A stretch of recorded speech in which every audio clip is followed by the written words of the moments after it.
The crack of the auctioneer's gavel split through the humid Texas afternoon like thunder, and Genevieve Ramsey felt her soul shatter into 1,000 pieces as she stood on that wooden platform in Republic, Texas, her bare feet burning against sun-scorched planks while strange men scrutinized her like livestock. It was July 1879, and the world had become nothing but cruelty since her father's death 3 months prior. The debt collectors had come swiftly, vultures circling a fresh carcass, and when they discovered the mortgage papers her father had signed in desperation during his final illness, they'd seized everything. The modest ranch, the cattle, the horses, even her mother's wedding ring. Genevieve had nothing left but the worn calico dress on her back and the crushing weight of debts she could never repay. The territorial judge, a corrupt man with whiskey on his breath and greed in his heart, had declared her father's obligations transferable to his sole heir. When she couldn't produce the $3,000 owed, he'd ruled she would be sold into indentured servitude to satisfy the debt. Now she stood in the blazing sun, 20 years old and utterly alone, while men shouted numbers that represented years of her life. 7 years of servitude. 7 years of back-breaking labor or worse, depending on who purchased her contract. She kept her eyes fixed on the distant horizon, refusing to look at the crowd, refusing to acknowledge the merchants and ranchers who saw her as nothing more than an investment. "Do I hear 500? The auctioneer called out, his face red beneath his bowler hat. 500 for 7 years of service from a healthy young woman can read and write, good with animals. 300, someone shouted from the back. 350, another voice joined in. Genevieve's hands trembled at her sides. She'd heard stories about women sold like this, stories that made her stomach turn. Some were worked to death in laundries or kitchens. Others faced fates too terrible to speak aloud. She'd prayed every night since the judge's ruling, begged God for some escape, some mercy, but the heavens remained silent. 400, a portly man in an expensive suit called out. She recognized him as Martin Caldwell, owner of the biggest saloon in town. Her heart plummeted. She knew exactly what kind of work he'd expect from her. 400 once, 400 twice, $2,000. The voice came from the left side of the crowd, deep and clear and utterly unexpected. The auctioneer froze mid-swing, his gavel suspended in air. A ripple of shocked murmurs swept through the gathering. $2,000 was an astronomical sum, far beyond what anyone would reasonably pay for an indenture contract. Genevieve's gaze snapped toward the speaker, despite her earlier resolve. A tall man stepped forward from the shadows of the general store's awning, and she felt her breath catch. He was young, perhaps 25, with sun-bronzed skin and dark hair that curled slightly at his collar. He wore simple working clothes, denim trousers and a cotton shirt with the sleeves rolled to his elbows, revealing muscular forearms. A black Stetson sat low on his brow, but she could see his eyes, striking blue-green like a shallow creek in summer, fixed intently on the auctioneer. "Did you say 2,000? The auctioneer sputtered, clearly as shocked as everyone else. "I did." The man's voice carried a quiet confidence that somehow cut through all the noise. "Cash money right now." "Now see here," Martin Caldwell protested, his jowls quivering with indignation. "That's an absurd amount. You're driving the price beyond reason." The stranger turned to look at Caldwell, and something in his expression made the saloon owner take a step back. "Last I checked, this was an auction. I'm bidding. You want to go higher?" Caldwell's face turned purple, but he said nothing. $2,000 was more than his saloon made in 6 months. No sane businessman would pay such an amount. "Any other bids?" The auctioneer asked weakly, looking around the crowd. Only silence answered. 2,000 going once, twice, sold to.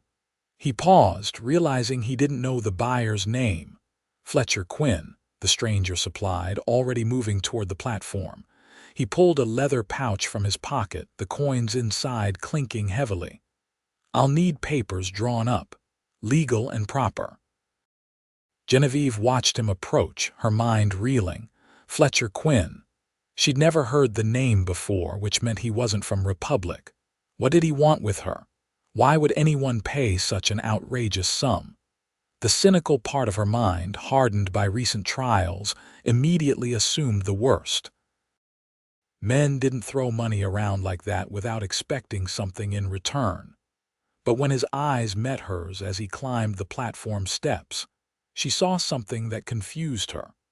Not lust or cruelty or cold calculation, but something almost like anger mixed with determination. And beneath that, surprisingly, a hint of sadness. "Miss Ramsey," he said quietly, removing his hat in a gesture of respect that seemed oddly out of place given he'd just purchased her like a horse. "I know you got no reason to trust me, but I give you my word I mean you no harm." She wanted to spit at him, to rage against the injustice of it all, but exhaustion and fear had drained her of fight. Instead, she simply nodded, not trusting her voice. The auctioneer and Fletcher conducted their business while Genevieve stood in a daze. Money changed hands, papers were signed, and just like that, her life belonged to someone else. The crowd dispersed, many casting curious glances back at the mysterious cowboy who'd paid a fortune for an indentured servant. When the formalities concluded, Fletcher turned to her again. "You got belongings to collect?" "No." The word came out harsh and bitter. "They took everything." His jaw tightened. "Right. Well, I got a buckboard across the street. We got about 3 hours of daylight left for traveling." "Traveling where?" "My ranch, about 15 miles west of here." 15 miles into empty country with a strange man who'd spent a fortune to own her. Every instinct screamed danger, but what choice did she have? She followed him down the platform steps on legs that felt like water, her bare feet touching the dusty street. She'd lost her shoes 2 weeks ago when the sheriff's men had evicted her from her father's house, and she'd been too proud to beg for a new pair. Fletcher noticed immediately. He stopped mid-stride, looking down at her feet and then back at her face. Without a word, he walked to the general store, leaving her standing alone on the street.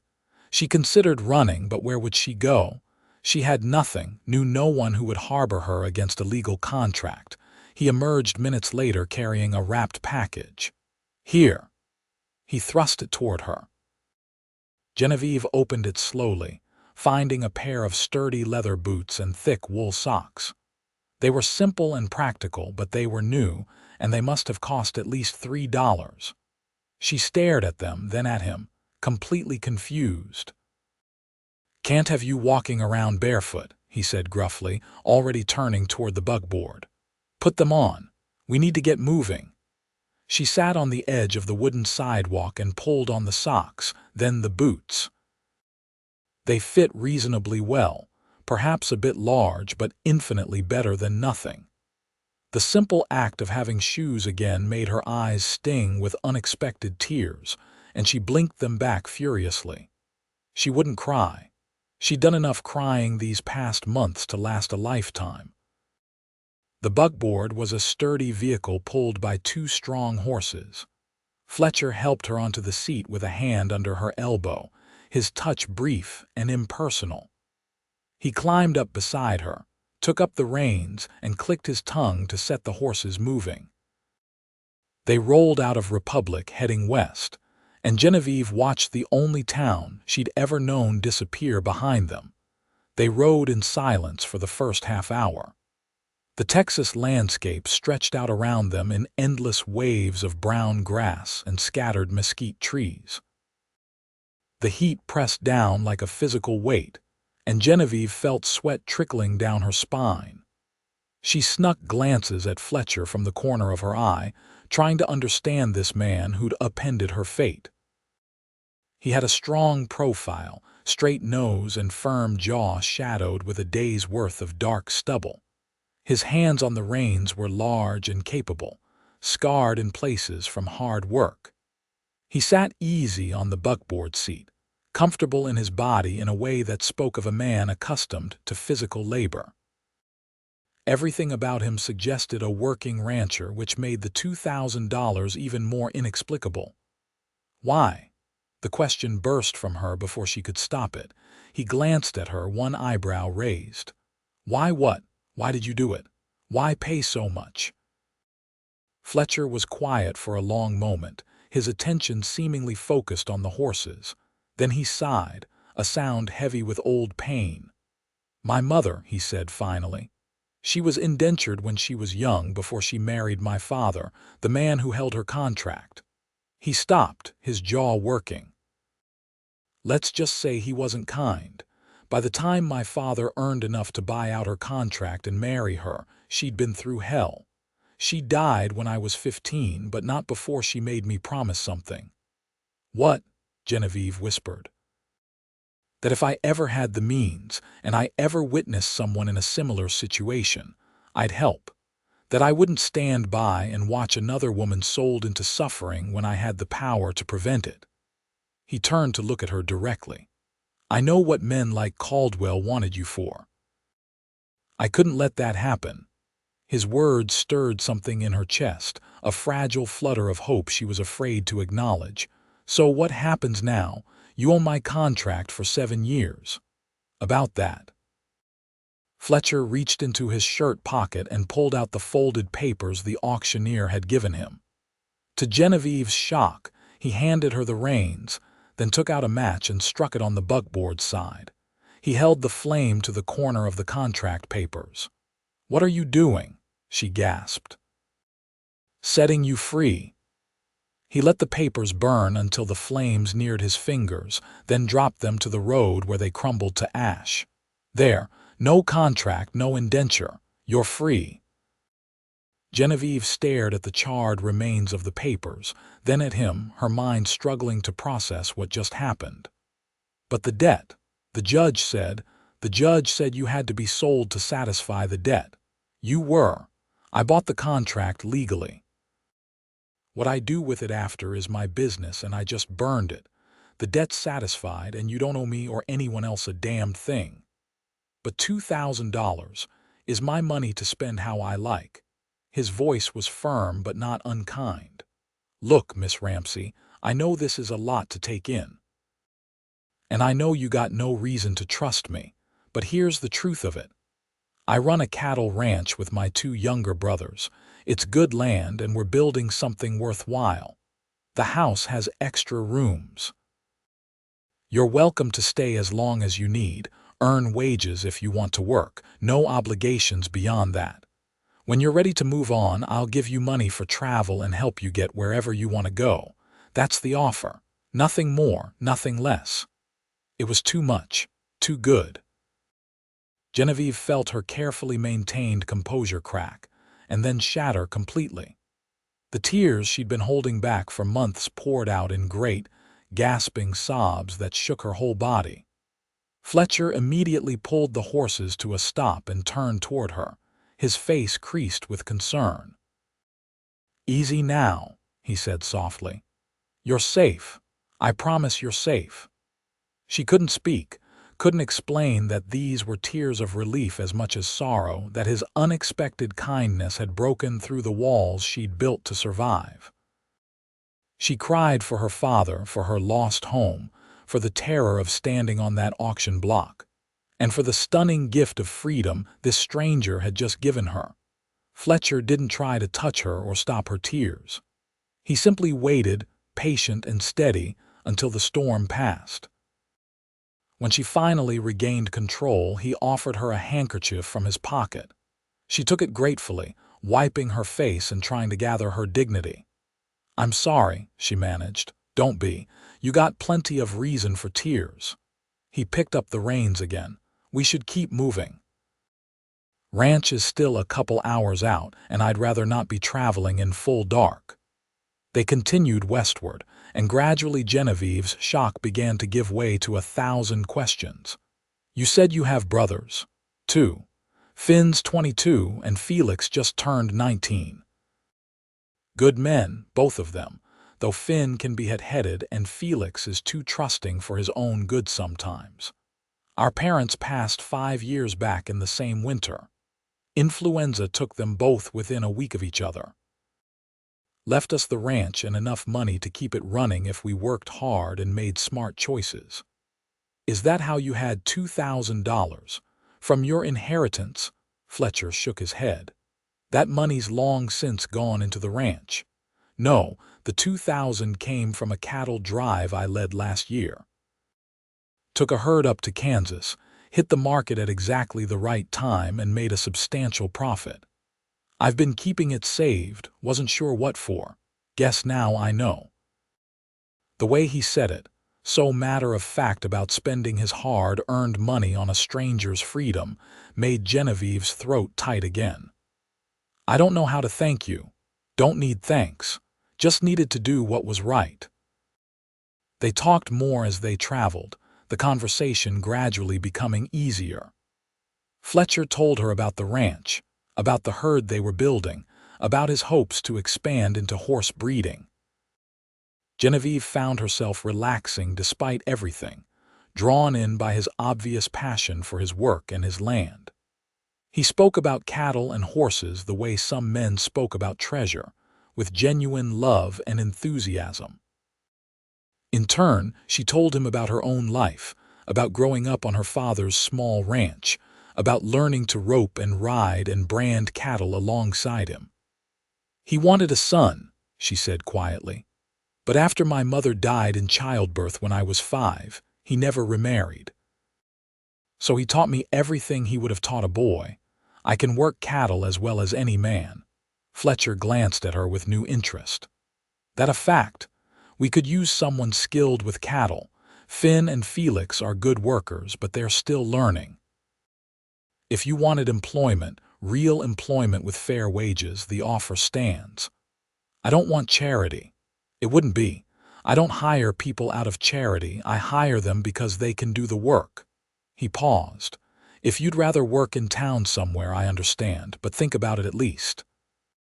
The sun was sinking toward the horizon, painting the sky in brilliant shades of orange and pink, when they crested a rise and Fletcher pointed ahead. "There. That's home." Genevieve looked and felt her breath catch. The Quinn Ranch spread out below them in a shallow valley with a creek running through it. The main house was a solid 2-story structure built of wood and stone, not large but well constructed and maintained. A big barn stood nearby, along with several corrals and outbuildings. Cattle dotted the pastures and she could see horses in a separate enclosure. It was modest compared to some of the grand ranches she'd heard about, but it looked prosperous and cared for. It looked like a real home. As they approached, 2 figures emerged from the barn. Both were tall and lean like Fletcher, clearly related. They stopped and stared as the bugboard rolled into the yard. "Fletcher," the younger one called out, jogging over. "Where the hell have you been? You said you'd be back by midday." He stopped short when he saw Genevieve, his eyes widening. "Oh, hello, Felix Finn. This is Miss Genevieve Ramsey. She's going to be staying with us for a while." Fletcher hopped down from the buckboard and moved to help Genevieve down. "Miss Ramsey, these are my brothers." The older of the two, who had to be Finn, stepped forward. He had the same striking eyes as Fletcher but lighter hair and a wilder look about him. "Staying with us. Fletcher, what exactly? I'll explain everything. First, Miss Ramsey needs food and a proper room. She's had a difficult day." Felix, who had sandy hair and a friendly, open face, nodded enthusiastically. "Of course. We got some stew still warm. I'll set another place." He bounded toward the house. Finn was less easily satisfied. He crossed his arms and fixed Fletcher with a hard stare. "What did you do?" "What needed doing. Now help me get the horses settled and I'll tell you." The two brothers moved away toward the horses, their voices low but intense. Genevieve stood in the yard, feeling awkward and out of place until Felix reappeared in the doorway. "Come on in, miss. Don't mind Finn. He's suspicious of everything, but he means well." She followed him inside and was immediately struck by how clean and orderly everything was. The main room served as both kitchen and living area, with a large stone fireplace at one end and a sturdy wooden table in the center. The furniture was simple but solid, and everything was neat, if not particularly decorated. This was clearly a bachelor household, but the men living here took pride in their home. Felix ladled stew into a bowl and set it before her with a chunk of bread and a cup of water. "It's not fancy, but it's filling. We take turns cooking, and today was my day. I'm better at it than Finn, but not as good as Fletcher." Genevieve picked up the spoon, suddenly aware of how hungry she was. She'd had nothing but water in 2 days. "Thank you. This is very kind. Fletcher says you had a difficult day. You don't have to talk about it if you don't want." Felix sat across from her, his youthful face earnest. "But you're safe here. Whatever happened, you're safe now." The stew was simple but good, thick with beef and vegetables, and Genevieve ate slowly, trying not to seem too desperate. Through the window, she could see Fletcher and Finn still talking by the barn, Finn's gestures becoming increasingly animated while Fletcher remained calm and steady. When the brothers finally came inside, Finn's expression had shifted from suspicious to thoughtful. He studied Genevieve for a long moment, then nodded slowly. "Miss Ramsey, I apologize for my rudeness." Fletcher explained the situation. "You're welcome here." "Thank you," she said quietly. Fletcher moved to the stove and poured himself coffee. "Felix, can you show Miss Ramsey to the spare room upstairs? The one with the good bed and the window facing east." "Sure thing." Felix stood eagerly. "It's real nice up there. We cleaned it out last month when we thought maybe hiring a foreman, but that didn't work out." Genevieve followed him up the narrow staircase to the second floor. There were 4 doors leading off the small hallway. Felix opened one to reveal a modest but comfortable room with a single bed covered in a worn quilt, a dresser with a mirror, and a washstand. The window, as Fletcher had said, faced east. The room was clean and smelled faintly of soap. "Fletcher's room is there," Felix said, pointing to another door. "Mine and Finn's are across the hall. There's only the one washroom at the end of the hall, but we'll make sure you got privacy. And Fletcher said to tell you there's a lock on your door if you want to use it." The thoughtfulness of that detail, the understanding of why she might want a lock, made Genevieve's eyes sting again. "Thank you, Felix. Get some rest. Tomorrow's Sunday, so we don't do heavy work. You can just relax and settle in." He smiled at her, and she was struck by how genuinely kind he seemed.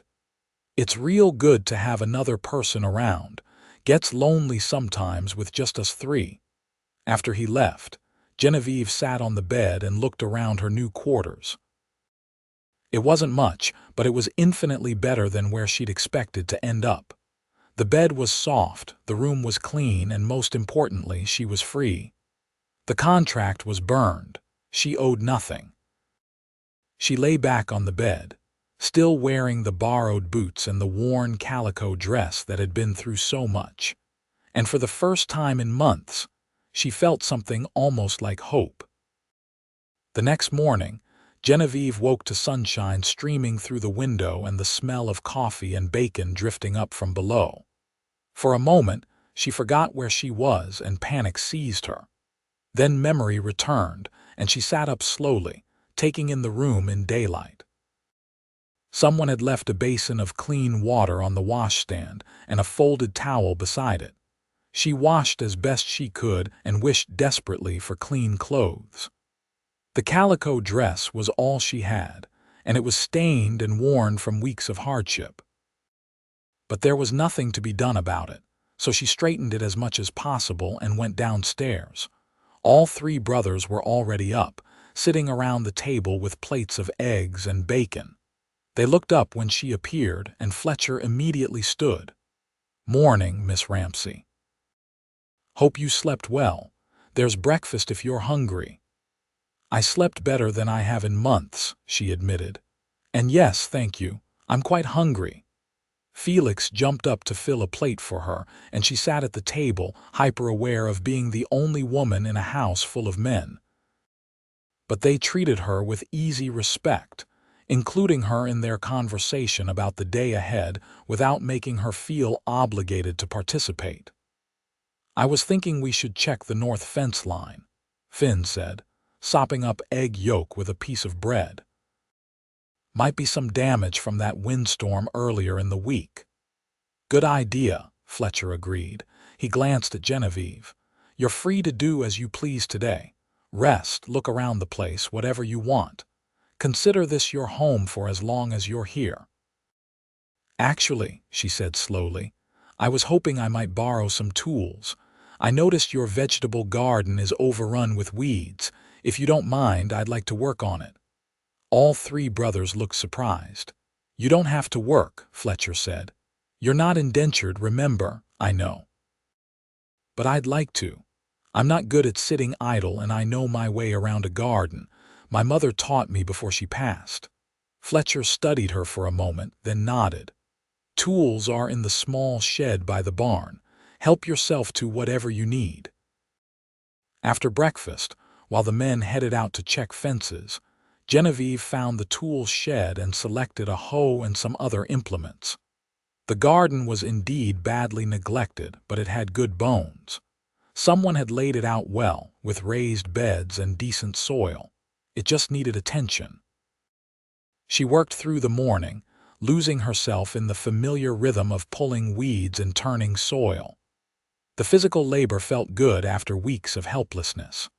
Her hands, soft from lack of work, quickly blistered, but she ignored the pain. This was something she could control, something she could accomplish.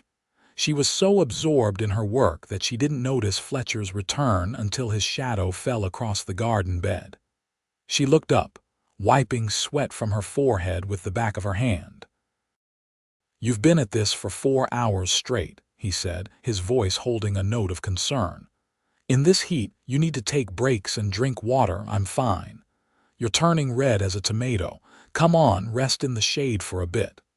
He held out his hand to help her up. She took it without thinking and felt the calluses on his palm, the strength in his grip. He pulled her to her feet easily, and for a moment they stood close enough that she could see the flecks of gold in his blue-green eyes. Her heart did a strange little skip, and she stepped back quickly. "The garden looks good," Fletcher said, seemingly unaware of her reaction. "Better than it has in over a year. We planted it after our mother passed, but none of us have her touch with growing things. Mostly we've kept it alive out of stubbornness." They walked to the shade of a cottonwood tree near the house, and Fletcher handed her a canteen. The water was cool and sweet, and she drank deeply. "Can I ask you something?" she said, handing the canteen back. "Sure. When you were in town yesterday, how did you know about the auction?" Fletcher's expression darkened. "I didn't go to town for the auction. I went to buy supplies. But I heard people talking about it, about a girl being sold to settle debts. I asked around, found out the whole story." His jaw tightened. "That judge, he's known for corruption. Takes bribes, bends the law to favor the rich. What he did to you, using some obscure territorial law that barely anyone knows about, it was legal, but it sure as hell wasn't just. Why didn't anyone else help me? My father had friends in town, people who knew us. Some people are scared of the judge and his connections. Others probably figured it wasn't their business. And some," his voice turned bitter, "just didn't care enough. I'm sorry for that. You deserved better." They sat in comfortable silence for a while, watching butterflies flit among the wildflowers growing near the creek. Genevieve found herself studying Fletcher when he wasn't looking, noticing the strong line of his jaw, the way his hands rested easy on his knees, the quiet strength he seemed to carry without arrogance. He'd saved her, not just from a terrible fate but without expecting anything in return. She'd never met anyone like him. "What was your mother like?" she asked quietly. Fletcher's expression softened. "Strong. After everything she'd been through, she could have been bitter and hard, but she wasn't. She was kind but not soft. She could work from dawn to dusk without complaint, and she made sure we boys learned to cook and clean and take care of ourselves. She used to say that real strength wasn't about muscles or toughness. It was about doing what needed doing, no matter how hard it was, and still keeping your humanity intact. She sounds remarkable." She was. He turned to look at Genevieve directly. "You remind me of her a bit. The way you held yourself yesterday on that platform, terrified but not broken. And today, jumping right into work even though you're free to rest. That's strength." His words warmed something deep inside her chest. "Thank you for seeing that. For the last few months, I've felt anything but strong. Strength isn't about never feeling weak or scared. It's about what you do despite those feelings." The conversation drifted to easier topics. Fletcher told her about the ranch's history, how his father had bought the land 20 years ago when it was nothing but open range, and built the ranch from the ground up. He spoke about his hopes for the future, about expanding the herd and maybe starting a horse breeding program. His passion was evident in every word, and Genevieve found herself drawn in, asking questions and offering observations from her own experience on her father's ranch. Over the following days, Genevieve settled into life at the Quinn Ranch. She continued working on the garden, but also began helping with other tasks around the property. She could see the brothers were trying to avoid treating her like an employee despite their obvious need for help, but she insisted. She needed to feel useful, to earn her keep, even if Fletcher maintained she owed them nothing. One morning, about a week after her arrival, she was in the barn mucking out stalls when Fletcher appeared leading a beautiful roan mare. "This is Rosie," he said, running a hand along the horse's neck. "She's gentle and well-trained. I thought maybe you'd like to ride out with me today to check the cattle in the eastern pasture, if you're interested." Genevieve felt a surge of excitement. She hadn't been on a horse since before her father died. "I'd love to." Fletcher saddled Rosie for her, and within minutes they were riding out across the ranch land. The morning was clear and cool, perfect for riding, and Genevieve felt truly free for the first time since this nightmare began. The mare responded beautifully to her commands, and she couldn't help but laugh with pure joy as they cantered across an open meadow. Fletcher pulled up beside her, grinning. "You weren't lying about knowing how to ride. My father taught me when I was 6 years old. Said every rancher's child needed to be comfortable in a saddle." They rode together across the property, checking on cattle, inspecting water sources, and simply enjoying the landscape. Fletcher pointed out boundaries and landmarks, explaining the layout of the ranch. Genevieve asked intelligent questions about his operation, and they fell into an easy back-and-forth discussion about cattle management and land use. At one point, they stopped on a high ridge that overlooked the entire valley. The ranch spread out below them, the house and barn looking small in the distance, the cattle scattered across the grassland like brown and white specks. "It's beautiful," Genevieve said softly. "Yeah, it is." But when she glanced over, Fletcher was looking at her instead of the view. Their eyes met and held for a long moment. Something passed between them, an awareness that made Genevieve's breath catch. She saw Fletcher's expression shift, saw something kindle in his eyes before he looked away, clearing his throat. "We should head back. Don't want Finn and Felix eating all the lunch." As they rode back, Genevieve's mind raced. She couldn't deny the attraction she felt toward Fletcher. He was handsome, certainly, but it was more than that. It was his kindness, his quiet strength, the way he treated her as an equal despite having literally bought her freedom.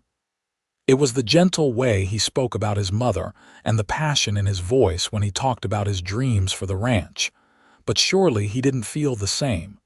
Why would he? He'd helped her out of honor and memory of his mother, not because he had romantic feelings. She was just a charity case, a woman he'd saved. Nothing more. Yet that look on the ridge, the way his gaze had lingered on her face, made her wonder. Over the next few weeks, Genevieve became an integral part of the ranch. She tended the garden, which flourished under her care, providing fresh vegetables for their meals. She helped with the cooking, which all three brothers appreciated enthusiastically. And she worked with the cattle, proving her skills were everything she'd claimed. Finn and Felix treated her like a sister, teasing her good-naturedly and including her in their jokes and conversations. But Fletcher was different. He was always respectful, always kind, but there was a distance there, a careful line he wouldn't cross. They worked together often, and Genevieve found herself looking forward to those times, enjoying their conversations and the easy companionship they shared. One evening in August, about 6 weeks after her arrival, a violent thunderstorm rolled across the valley. The wind howled around the house, and rain pounded against the roof like drumbeats. Genevieve was in the kitchen cleaning up after dinner when lightning struck somewhere close, the crack of thunder so loud it shook the windows. She jumped, her heart racing. Fletcher appeared at her elbow. "You okay?" "Fine, just startled." "You don't like storms?" She shook her head. "My father died during a storm like this. I found him collapsed in the barn. The thunder and lightning, it just brings it all back." Another bolt lit up the sky, and without thinking, Genevieve moved closer to Fletcher. He hesitated for just a moment, then gently wrapped an arm around her shoulders, offering comfort. "You're safe," he said quietly. "Storm's loud, but the house is solid. We're not going anywhere." She leaned into his warmth, telling herself it was just fear driving her closer, but knowing it was more than that. She could feel his heart beating steady and strong, could smell the scent of leather and soap that clung to him. His arm around her felt right in a way that had nothing to do with seeking shelter from the storm. They stood that way for several minutes, listening to the storm rage outside. Then Fletcher said, very softly, "Genevieve." It was the first time he'd used her given name instead of Miss Ramsey. She looked up at him, and the expression in his eyes made her breath stop. There was tenderness there and longing, and something that looked almost like pain.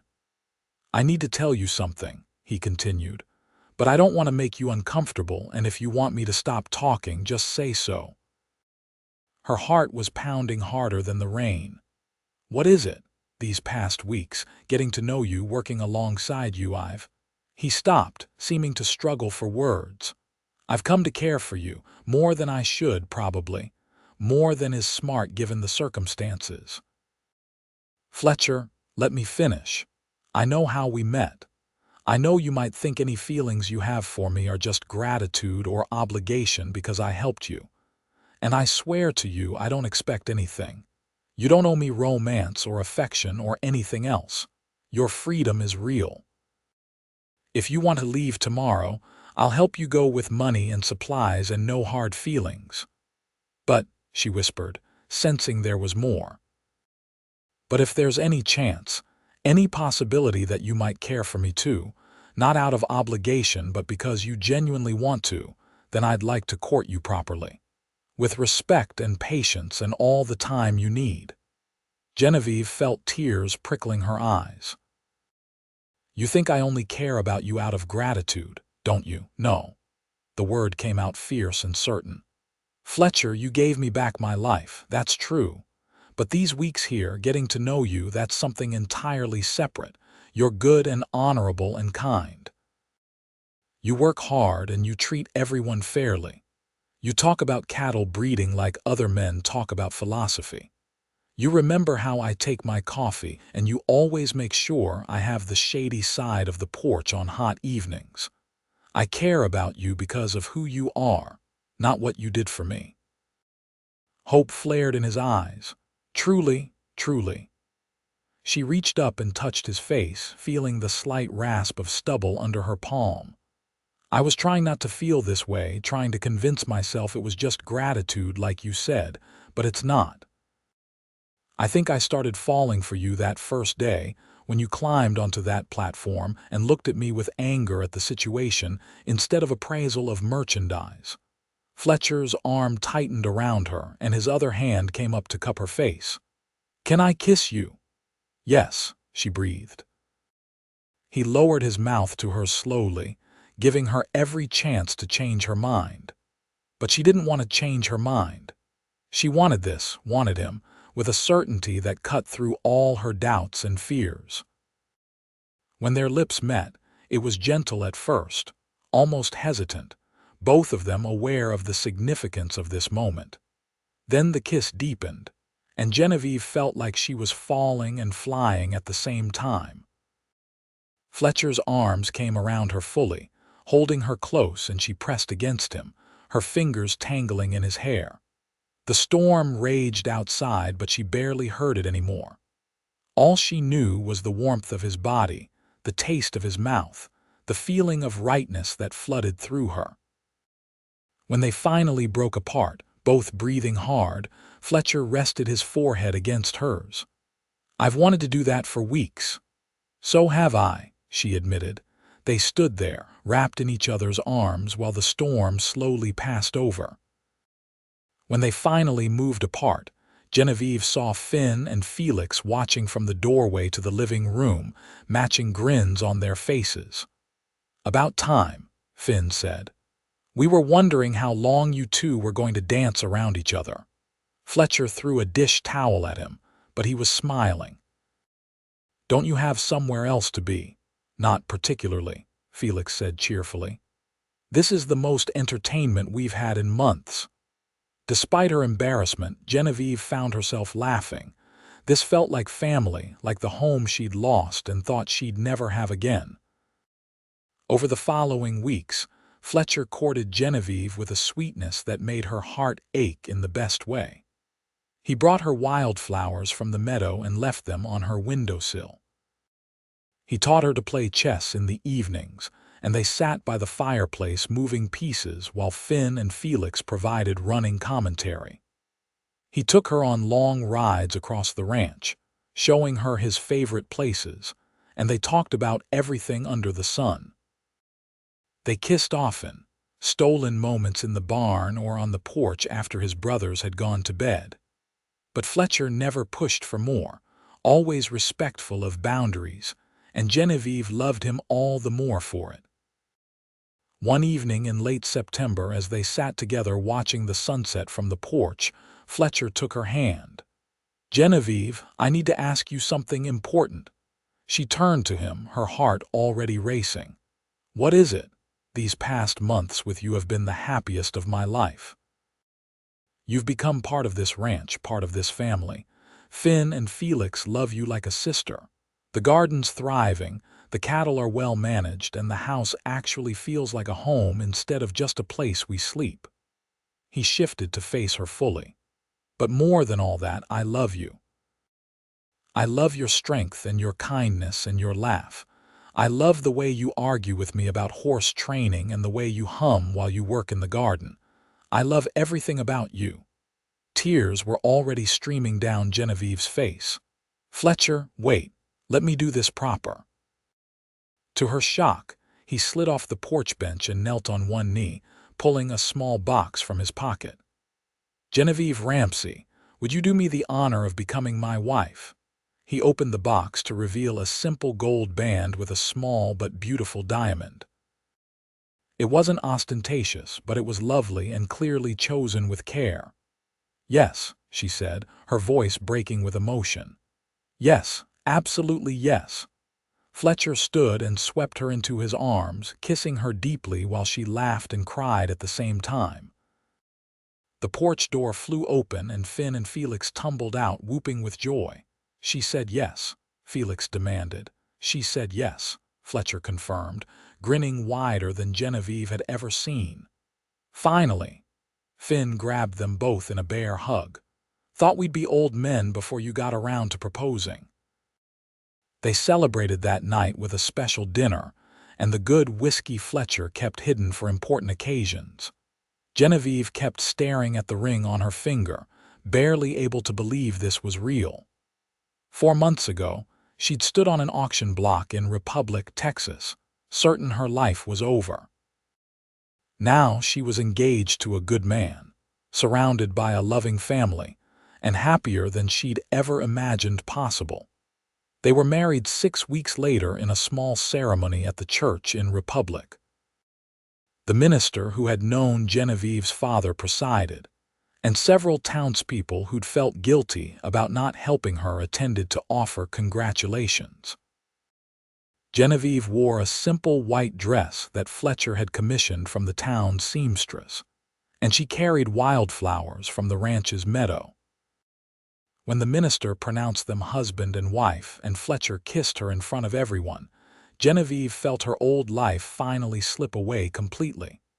She was no longer Genevieve Ramsey, orphan and victim. She was Genevieve Quinn, wife and rancher, and she had a future full of promise. The first year of their marriage was one of hard work and deep happiness. Genevieve proved herself an invaluable partner in running the ranch. Her knowledge of cattle management combined with Fletcher's business sense made them a formidable team. The ranch prospered under their joint leadership, and they were able to expand the herd and purchase additional land. Finn and Felix continued to live at the ranch, though they'd talked about eventually building their own homes on the property. For now, the 4 of them worked together seamlessly, each contributing their strengths to the family enterprise. In the summer of 1881, Genevieve discovered she was pregnant. She and Fletcher were overjoyed, though also nervous about the responsibilities of parenthood. Fletcher became almost comically protective, trying to prevent her from doing any heavy work, which led to several arguments about her capability, and the fact that pregnant women had been working for all of human history without wrapping themselves in cotton wool. "I'm pregnant, not made of glass," she told him one afternoon when he tried to stop her from riding out to check the herd. "I know, but what if something happens? Fletcher Quinn, I love you dearly, but if you don't stop hovering, I'm going to hit you with this stirrup." Finn and Felix found this hilarious, and took to calling Fletcher Mother Hen, which did nothing to improve his mood but made Genevieve laugh. Their son was born in February 1882, during a cold snap that froze the creek solid. The labor was long and difficult, and there were moments when Fletcher paced the living room floor convinced he was going to lose both his wife and child.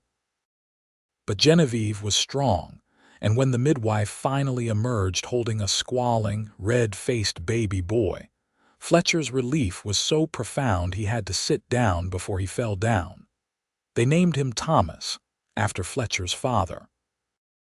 He had his mother's green eyes and his father's dark hair, and all 3 Quinn brothers were utterly besotted with him from the first moment. Life settled into a new rhythm with a baby in the house. Thomas was a good child, healthy and happy, and watching Fletcher with his son made Genevieve fall in love with her husband all over again. He was a devoted father, patient and gentle, changing diapers without complaint and walking the floor with Thomas at night when the baby was fussy. 2 years later, they welcomed a daughter whom they named Claire, and then another son, James, 2 years after that. The house that had once been quiet bachelor quarters was now filled with the noise and chaos of children, and Fletcher loved every minute of it. By 1888, the Quinn Ranch was one of the most successful operations in the region. They'd expanded to over 3,000 acres and ran a herd of nearly 500 cattle, plus a growing horse breeding program that was gaining a reputation for quality. Finn had married a schoolteacher from Republic, and Felix was courting a rancher's daughter from the neighboring property. Both brothers had built homes on the ranch land, creating a true family compound. Genevieve, now 30 years old, sometimes still marveled at how her life had turned out. She stood on the porch one evening, watching the sun set over the land she and Fletcher had built together, and felt Fletcher's arms come around her from behind. "What are you thinking about?" he asked, resting his chin on her shoulder. "About how far we've come." "About that day in Republic 9 years ago." "You still have nightmares about it," she considered. "Not in a long time. Sometimes I remember it, but it doesn't have power over me anymore. It's just something that happened on the way to getting here." "I'm glad I went to town that day," Fletcher said quietly. "I'm glad I heard about the auction if I'd been an hour later, but you weren't. You were exactly where you needed to be, exactly when you needed to be there." She turned in his arms to face him. "You saved me, Fletcher. Not just from that situation, but in every way a person can be saved. You gave me back my life and my freedom, and then you gave me love and a home and a family. You gave me everything. You did the same for me," he said, touching her face tenderly. "Before you, this ranch was just work. A way to honor my parents' memory and build something lasting. But you made it a home. You made it matter beyond just the land and the cattle. You gave me love and purpose and 3 incredible children. You're my partner in everything, and I love you more now than I did the day we married." "I love you too," she kissed him softly. "I will always love you."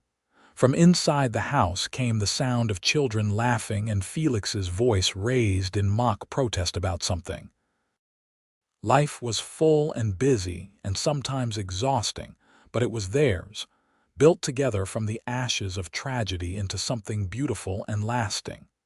The years continued to roll by, bringing their share of challenges and triumphs. There were hard winters when they lost cattle, and droughts that tested their resolve. There were arguments and disagreements, because no marriage or family is without conflict. But through it all, Fletcher and Genevieve's love remained the bedrock on which everything else was built. Their children grew strong and capable. Thomas showed an early aptitude for working with horses and took over the breeding program as he got older. Claire was sharp as a tack and bookish, always reading everything she could get her hands on. James was the adventurous one, always getting into scrapes and keeping his parents on their toes. In 1895, on a warm spring evening much like the one where Fletcher had first confessed his feelings, they celebrated their 15th wedding anniversary with a party. The ranch compound was full of family and friends, neighbors from surrounding ranches, people from town. The gathering was a testament to the community they'd built and the respect they'd earned. As the evening wore on and people began to drift away, Fletcher found Genevieve standing by the corral watching the horses in the twilight. "Tired?" he asked, slipping his arm around her waist. "Happy tired," she said, leaning against him. "It was a good party." 15 years, Fletcher mused. "Sometimes it feels like just yesterday. Other times it feels like you've always been here, like I can't remember life before you." "I know what you mean." Genevieve watched their children playing with their cousins near the barn, their laughter carrying on the evening air. "Do you ever think about that day, when you spent $2,000 on a stranger? Best investment I ever made," Fletcher said immediately. "Worth every penny and more. Your brothers told me once that you'd been saving that money to buy prime breeding stock. That it would have set up the horse program years earlier." Fletcher shrugged. "Horses can wait. Some things are more important than business." "Like what?" He turned her to face him, his hands on her shoulders, his eyes serious. "Like doing what's right." like seeing someone who needs help and having the means to provide it, like recognizing someone extraordinary even when circumstances have tried to diminish them. He touched her face gently. I saw you on that platform, standing there with your head high despite everything, and I saw strength. I saw dignity. I saw someone worth saving, not because you were helpless, but because you deserved better than what the world was offering you. And then you fell in love with me, Genevieve said softly. And then I fell in love with you, he agreed. Although if I'm honest, I think that started the first time you smiled at me. About 3 days after we got back to the ranch. You were working in the garden and Felix said something silly that made you laugh. And when you looked up and caught me watching, you smiled. Just a small smile, a little shy, but it hit me like a lightning bolt. I remember that day, Genevieve said. I thought you were annoyed with me for some reason because you immediately walked away. I walked away because I was terrified by how much I already cared about you. I'd known you 3 days, and I was already thinking about forever. He pulled her close, wrapping his arms around her. Best decision I ever made, not fighting those feelings. They stood together as the stars began to appear overhead, comfortable in the silence of long companionship. Around them, the ranch hummed with life. This empire they'd built together from determination and love. The children were still playing, their energy seemingly endless. Finn and his wife were helping clean up from the party. Felix was courting his sweetheart near the barn, trying to steal a kiss in the shadows. We did good, didn't we? Genevieve said quietly. We did better than good. We did extraordinary. Fletcher kissed the top of her head. And we're not done yet, got years ahead of us still. Promise. Promise. You're stuck with me, Genevieve Quinn. For better or worse, for richer or poorer, all those vows we said. In sickness and in health, she continued. Until death do us part, he finished. And even then, I suspect I'll love you beyond that.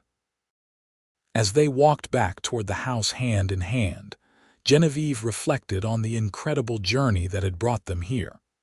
She thought about the girl who'd stood on that auction platform, terrified and alone, certain her life was over.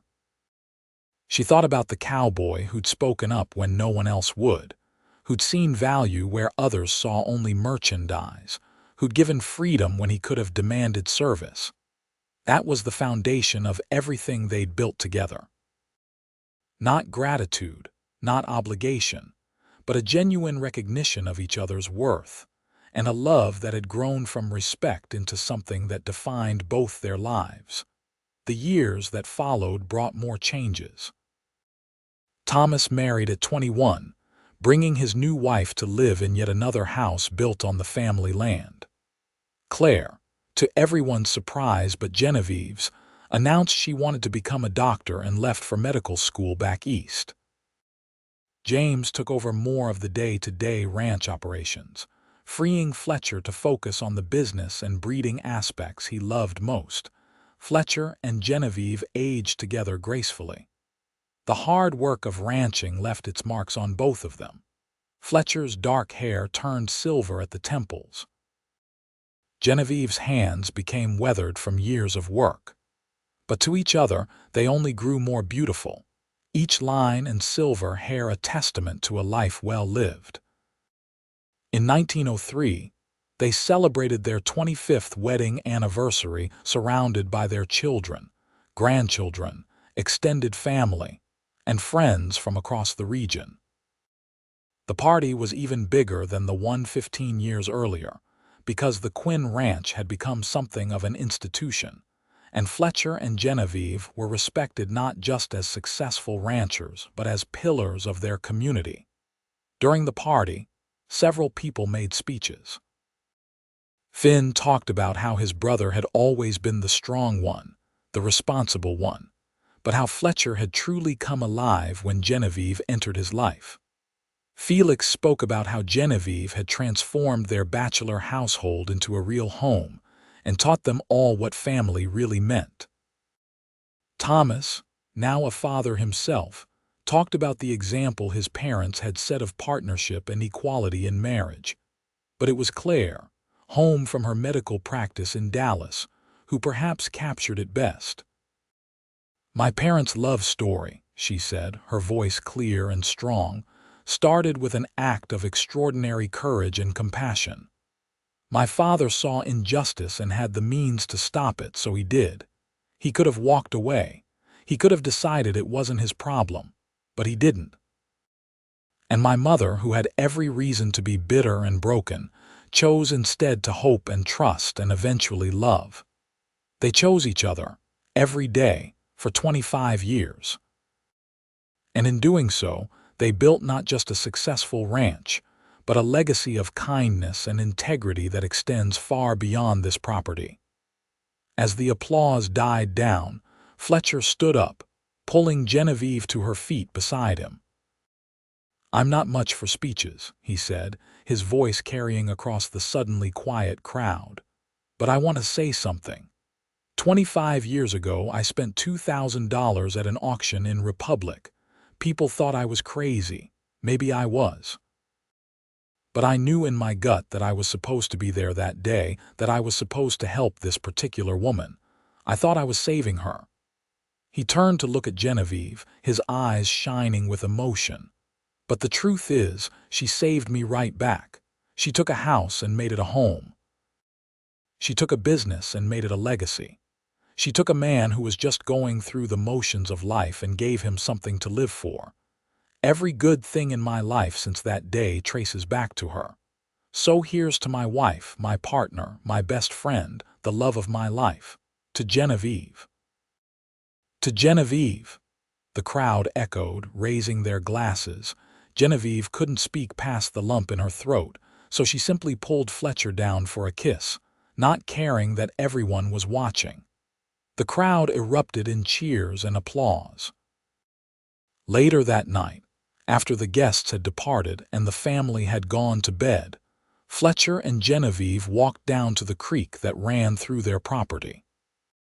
The same creek that had been there the first day she'd seen the ranch. The same water that had sustained their cattle and their crops for a quarter-century. They sat on the bank, Genevieve leaning against Fletcher's shoulder, both of them content in the comfortable silence of long marriage. The night was cool and clear, stars scattered across the sky like diamonds on velvet. "You remember what you said that first night?" Genevieve asked quietly. "When we were riding here from Republic." "I said a lot of things that night." "You said your mother made you promise to help women in situations like hers if you ever had the means. You said you couldn't stand by and watch another woman sold into suffering when you had the power to prevent it." "I remember." Fletcher's arm tightened around her. "Did you ever tell your mother's story to the children? About her past?" "I did. When they were old enough to understand. I wanted them to know where they came from, to understand that sometimes people need help, and if you can provide it, you should."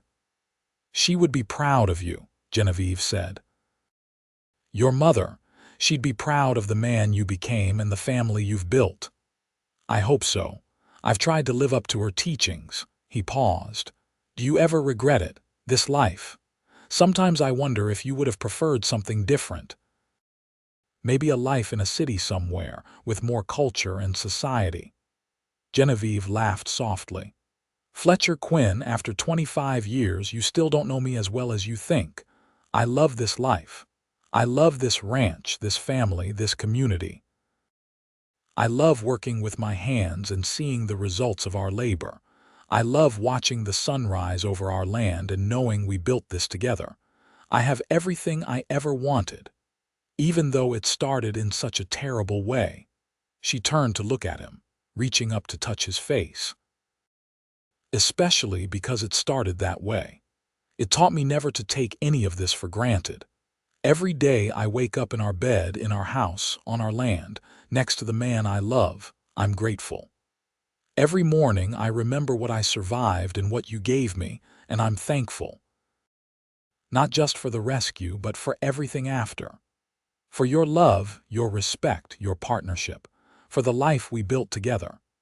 They kissed under the stars, and it was as sweet and right as the first kiss they'd shared during that thunderstorm so many years ago. The years continued to pass, bringing both joy and sorrow as life always does.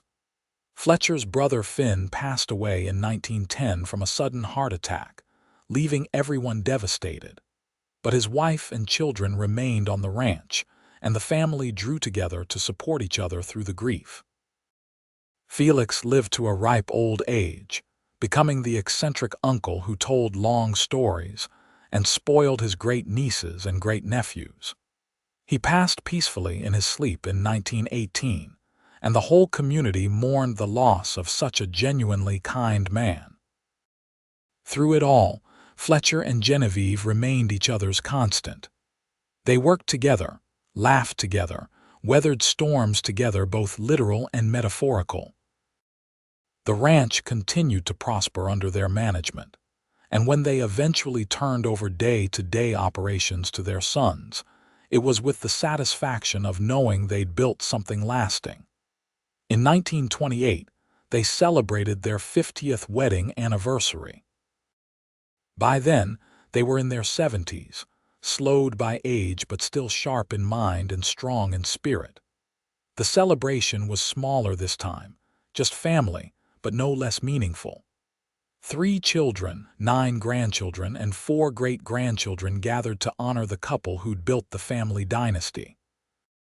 Fletcher and Genevieve sat in chairs of honor on the porch, holding hands and watching their legacy play out before them. All these people, all these lives, existed because of choices they'd made 5 decades earlier. Because Fletcher had chosen compassion over indifference. Because Genevieve had chosen trust over bitterness. Because together they'd chosen love.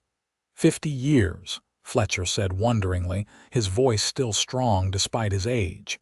Half a century with you and it's still not enough. It will never be enough, Genevieve agreed. Her hair was completely white now, her face lined with age, but her eyes still sparkled with the same spirit that had caught Fletcher's attention so long ago. "I could have 1,000 years with you and still want more. Greedy woman," he teased gently. "Only when it comes to you." Their grandson approached then, Thomas's eldest boy, now a young man of 20. "Grandpa, Grandma, we have something for you." He presented them with a large framed photograph.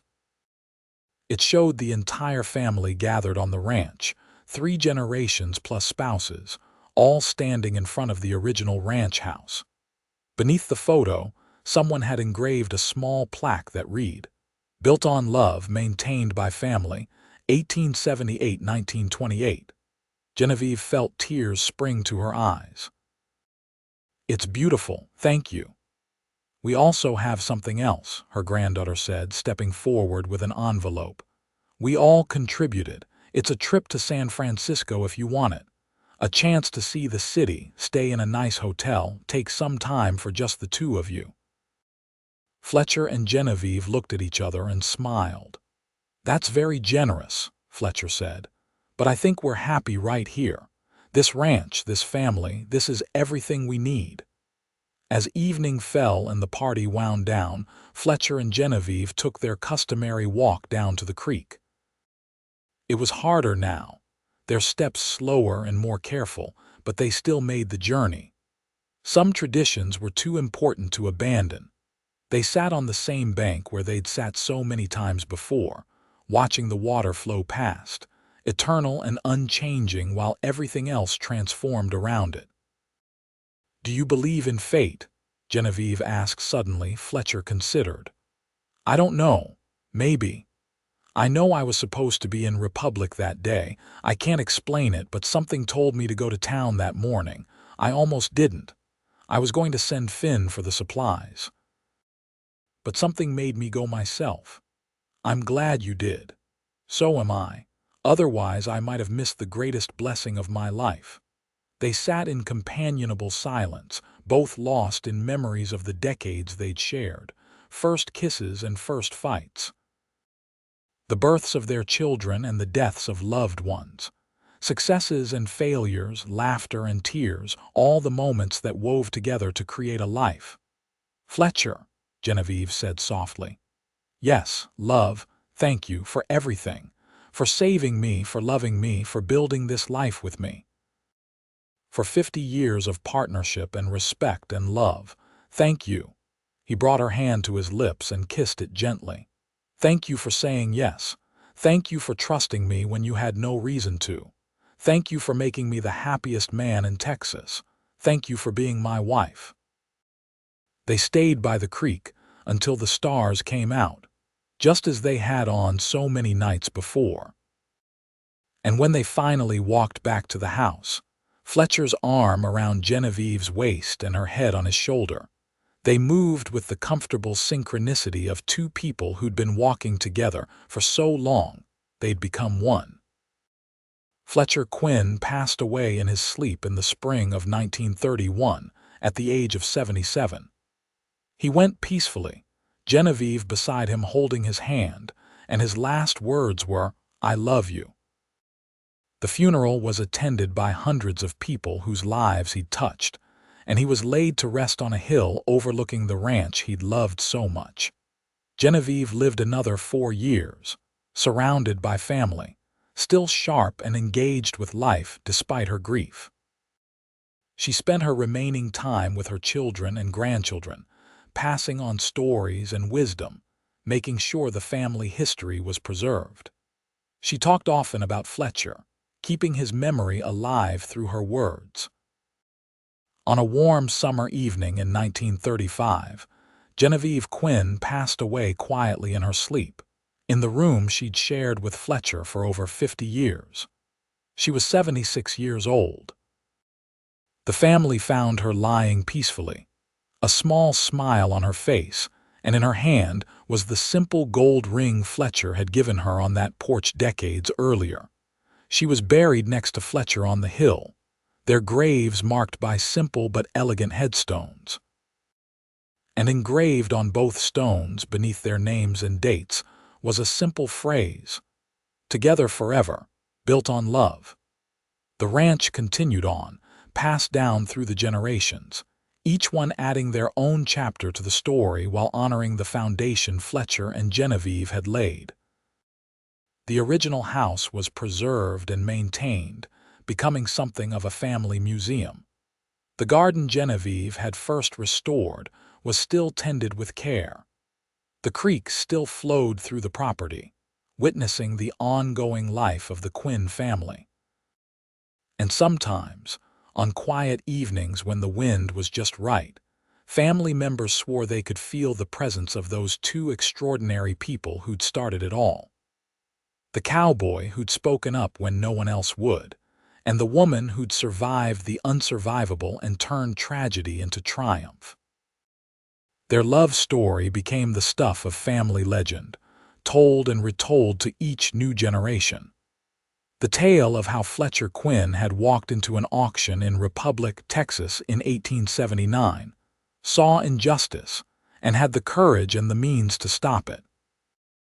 How Genevieve Ramsey had stood on that platform in silence, refusing to be broken, until one cowboy's voice changed her life forever.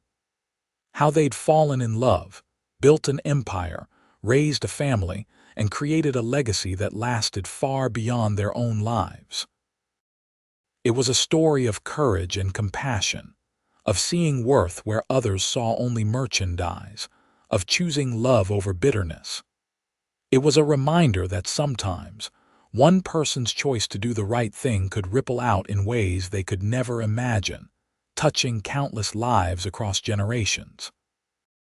And it was a testament to the power of love built on a foundation of respect, equality, and genuine partnership. Not love born from obligation or gratitude, but love that grew from truly seeing and valuing another person. Love that transformed two individuals into something greater together than they ever could have been apart. The Quinn Ranch still stands today, over 140 years after Fletcher Quinn first brought Genevieve home.